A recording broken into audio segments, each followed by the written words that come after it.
Thou who at the ninth hour for our sakes didst taste of death in the flesh, mortify our carnal mind, O Christ God, and save us.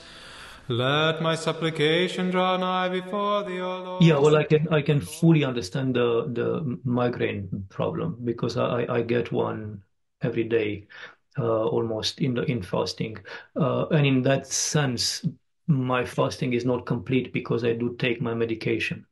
I don't take it with water. I just swallow it dry, but I do take a small pill basically every day. Um, Assuming that medically you can fast.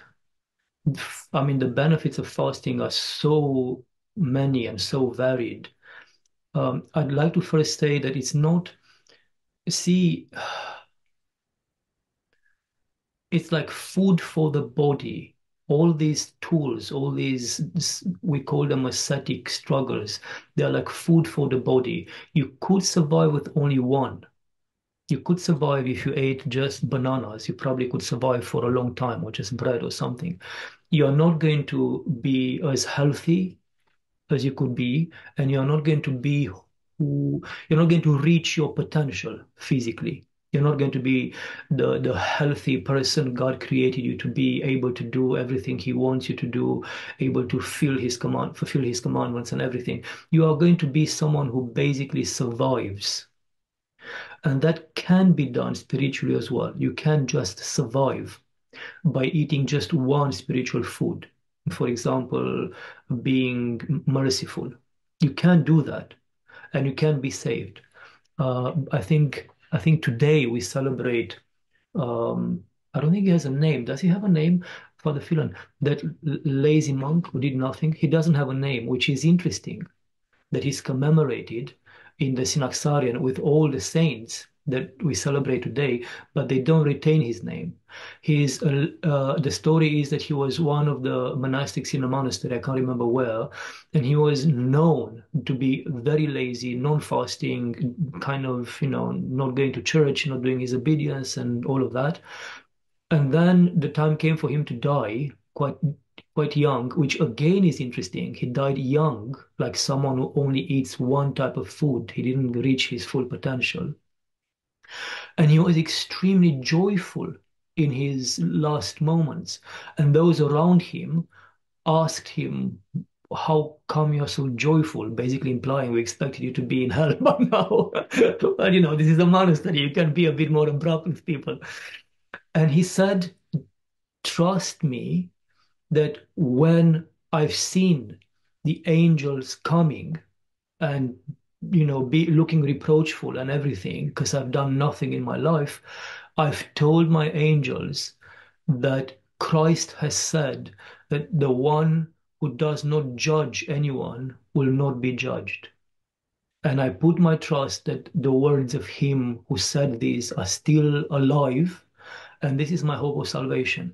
And he was saved simply for doing that one particular thing throughout his whole monastic life. He had not judged anyone since the moment he entered into the monastery. And for that, he was saved. But he was kind of only barely just saved. And you can see that in the story itself, the fact that he dies young, the fact that although he's included with the saints, he's the only one whose name is not remembered, is not retained. You can't pray to him. He was saved, but not as a saint to whom you pray.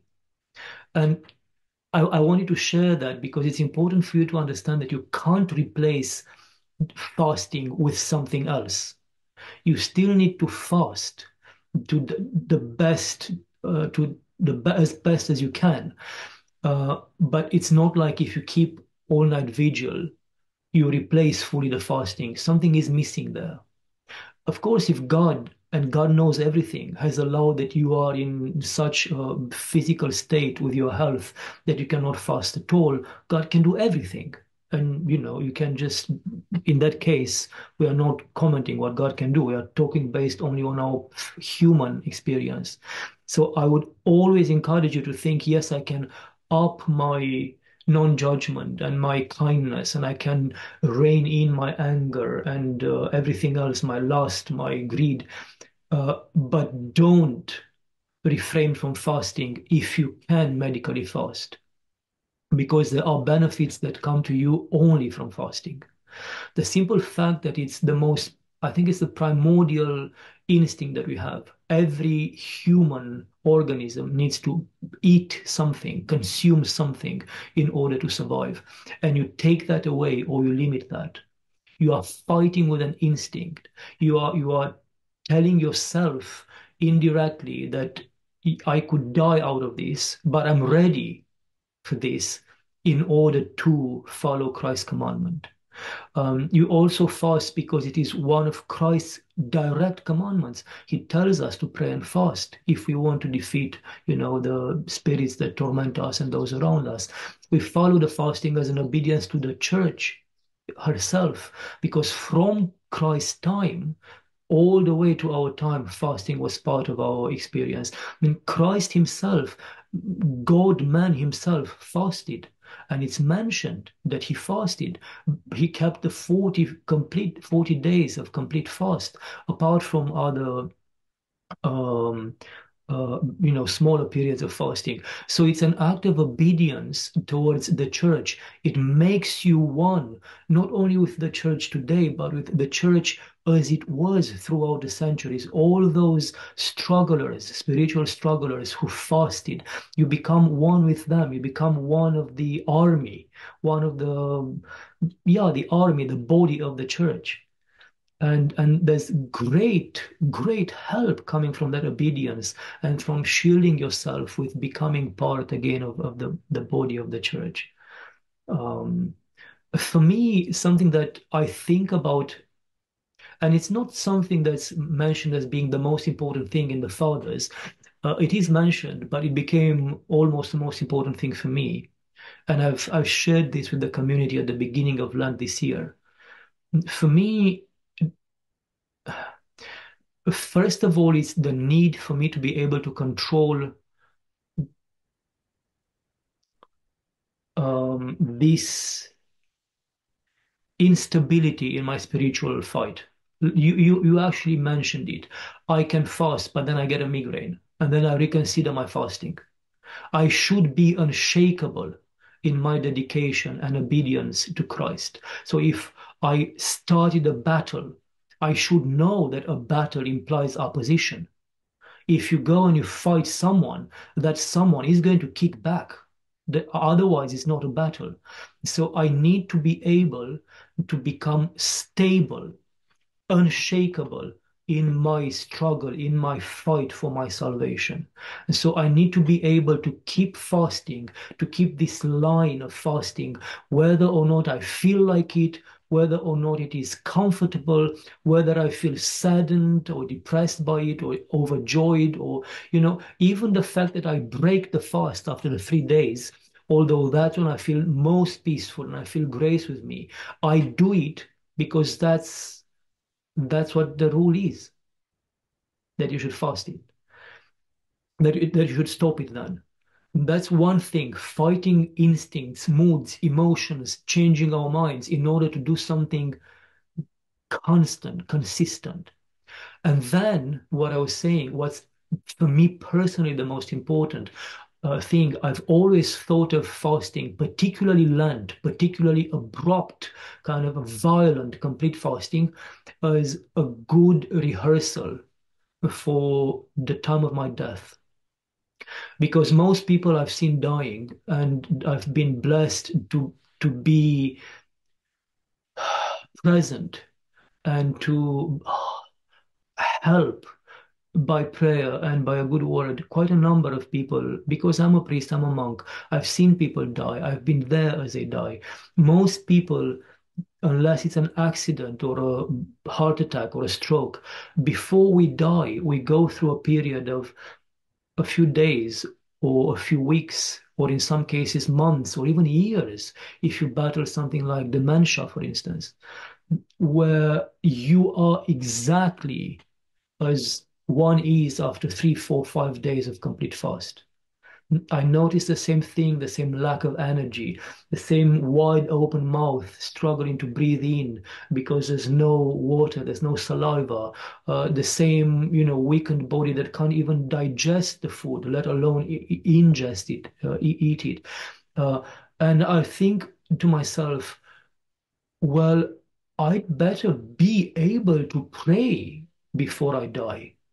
So why do I think that I will be ready? Because we all have this fantasy that before we die, we are going to be so strong in our prayer. We are going to just shine then. If I can't do it now, when I'm young and healthy, I just take away food from myself. Why do I think that I'm going to be able to meet my death and then meet Christ with prayer when I'm going to be much older, God willing, weakened by the disease that has brought me there, and by the sadness and fear that comes with approaching death? Why do I think that that's going to be a better position for me to pray than now? So I think of these moments of fasting as rehearsals for that final moment, for that final period when slowly, slowly life is ebbing away from your body. And I still want to be able spiritually to pray. I still want to be able spiritually to orient myself towards Christ. I still want to be able spiritually to fight depression and fear and darkness, and to always find reason for hope, find reason for light, looking ahead to the approaching moment of judgment. Nothing but fasting can do that to your body. And it's exactly when you feel like, oh, I want to give up fasting, that all of these things actually kick in. So for me, it's something personal, because I've always had this uh, blessed fear of death. I call it blessed because it's the reason why I left the world and I became a monastic. So it became the engine of my life. And I've discovered that fasting in particular helps me prepare like nothing else for those last Let my moments. supplication draw nigh before thee, O Lord. According to thine oracle, give me understanding. Thou who at the ninth hour for our sakes didst taste of death in the flesh, mortify our carnal mind, O Christ God, and save us. Let my petition come before thee, O Lord, Before we get according there, I to mean, there thine are a few things that popped in my mind while you were talking. First one is, uh, I hope that when you try to do this, you try to do this with the blessing and the advice of your spiritual father, your parish priest. So make sure someone else at least blesses that you do this, if not takes the initiative. I think that's the main difference between how things happen in the world and how things happen in a monastery. And I can see the difference in the same person here in the community. If that person comes to me and says, oh, I would like to try a bit more, I don't know, not to eat tomorrow, and then I bless it, that is a blessed thing. But that's not even 1% of what it is when I go myself to that person and I say, I don't want you to eat tomorrow. And that's immensely more blessed, but it is also immensely more difficult for them to do. Because in the one case, you are the one that makes the choice. You look at yourself, your spiritual state, you kind of put a diagnosis on yourself, and you decide that maybe the right treatment is this. And then most people will just go ahead and do it. Even if they succeed, that's not much of a success. The few people who, by the grace of God, have a bit of experience and a deeper understanding will approach their parish priest and their spiritual father, and they will ask for a blessing. That is a lot more beneficial, but it's not yet at the level of having been asked to do that by someone else, someone else's will. That's, I think, one of the differences between living in a monastery where you have a spiritual father who has the time to not that I have the time to think about them. That's all I do all day. All I do all day is I pray for them and I worry about them and I think about each of them, what I should be doing. And then I assess, can I ask them to do something or should I wait a bit more? What can I ask them? What would be good based on what I've seen and all of that? I mean, I don't have much else in my brain. Everything else is, secondary, kind of at the outskirts of my brain. In the world, a parish priest simply doesn't have the time to invest that sort of care and of presence, of spiritual presence in your life. So I just wanted to say one, I pray that you do this with at least the blessing of your priest, if not at his initiative. Uh, Secondly, keep in mind that it's not always about food. I mean, of course you fast and you should fast, but maybe food is not the right or the best tool for you. I remember Saint Seraphim, one of the advice that he gave his spiritual children was he would tell them this story that when he went into the monastery, he tried everything. And he said, I remembered my father, his, you know, bodily father, physical father, who had a shop and he would bring all sorts of goods into the shop. He would bring 50 of them. And then he would see in a month which of those 50 would sell most. And then he would only order the 10 that sold most. And those become staples, permanent staples of the shop. And then he would buy 50 other items and see which of those sold most. And he would only keep the 10 that sold most, and so on and so forth. And in that way, he maximized the profit that the shop made by the using the best by using in the best way the space available to him. And Saint Seraphim said that I'm doing the same thing spiritually. I will try everything and then I take notice through my spiritual father which of these tools benefit me most, which of these tools bring me most spiritual profit. For some people, it will be fasting. For other people, it will be vigil. For other people, it will be sacrificing time and effort and maybe taking time off from their job to go to the services and be part of that sort of prayer. For other people, it will be time alone. So they'll need to find a time to be alone, go in, I don't know, in a forest somewhere, or take a day out of the week and hide somewhere, or create a space in your, I don't know, basement or garden, your shed, your anywhere. We are all very, very different. And it is important as we grow to try everything and to continue to do everything, but to emphasize and to make the most of those particular things that bring us most spiritual profit. And it may be that for you, given the context of your life, it may be that it's not fasting.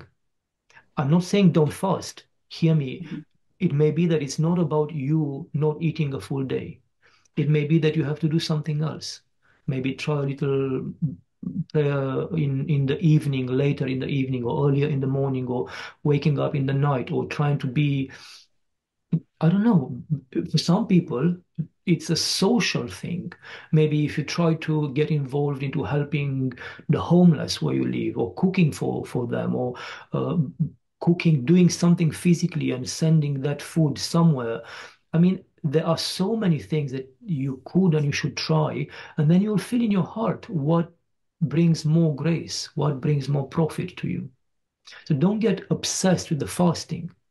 Of course, it would be good, and I give glory to God that you try even to fast a bit more. But you are working, and you have a demanding job, and you also have your family to consider and all of that. So maybe that's not the right tool for you at this moment. And finally, what you said about the good envy, which is a blessed thing towards monastics. Keep in mind again that if you could take 3 days off your job, you might be in a better position to keep the fasting as monastics do. We still work. The first day we work almost like any other day, but then I'm very, very careful what they do day two, day three, and even the days afterwards. I mean, I am very careful. Nobody's going to drive during those days if we can, avoid it. It's funny that I said this because this year we actually had to commute between the monastery and the pilgrimage house. So we drove every day, but we were very careful. So what I'm trying to say is that we not it's not that we have some sort of superpower. We have the context that allows us to try this more, and it becomes the focus of everything. Even, I mean, we consider what we eat the week before, we gradually decrease the amount of food that we eat. And that actually helps enormously. Whereas I remember when I was in the world, and even in a monastery as a young monk, I wanted to eat everything. I felt like I have to eat today on Sunday for the duration of the week ahead, or if possible, for the whole Lent ahead. And that's extremely wrong. I had to learn from the older monks that actually, if you reduce it gradually, your tummy reduces as well, and you don't experience hunger anymore. And they, the monks in Moldavia, have also taught me, and now I'm teaching them, that if the last thing you eat before you start the fasting is a lot of yogurt or something like that, yogurt or kefir, you are not experiencing thirst. I mean, you do, but not to the degree that you would otherwise.